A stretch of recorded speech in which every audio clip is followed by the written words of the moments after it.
Hey Rooster, what are we getting into today, buddy?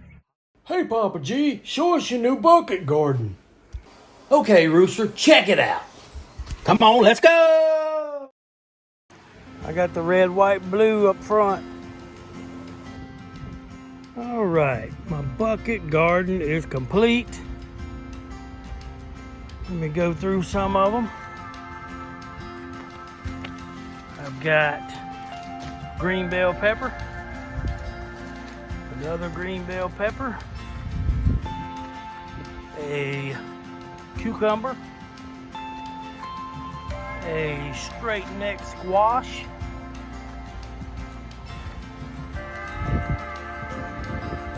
a gold zucchini, another straight neck squash, a zucchini squash,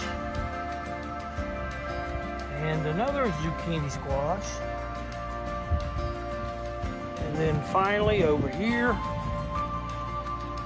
I've got a Mountain Pride Determinate tomato, a Mountain Pride Determinate tomato, another Mountain Pride,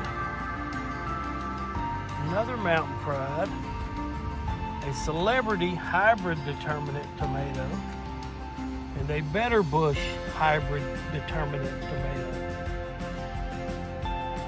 So that's it. Got the cages up for my determinate tomatoes. Hopefully they don't get too much taller than that. Put the water in here. Fill up the tank that's in there, the gallon tank. Once it reaches the top, it starts leaking out of the holes you drilled, and it starts filling the bucket up from the bottom up until it hits this 6-inch spot. Then it drains out this hole so that it can't overwater the tomato. If it were to rain right now and fill these buckets up, it would leak out until 6 inches up. So you don't overwater them. It almost makes it idiot proof. We'll find out this year.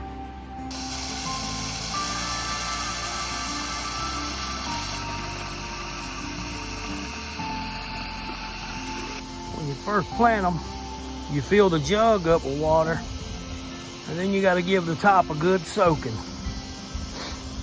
That lets the roots up top take hold and start growing. They'll grow deep, reaching for that water down low, and then you'll have a better established plant. So I have a 10-10-10 fertilizer on the very top that I'm mixing in it. But halfway down the bucket on a layer, I have a special fertilizer called Sustain or Bi-Sustain. I think it's a 4-6-4. I got some lime and I got some salt minerals. That's all about halfway down the bucket. So when these roots get going down low and establish themselves, they'll go into that layer of fertilizer and minerals and lime, and that'll give them another boost. So hopefully this works out. We will find out in a few months. I may be overran with tomatoes and squash, or they all may be dead. Who knows? We'll find out. Be sure to like, comment, and subscribe. Thanks for watching. Come on, let's go!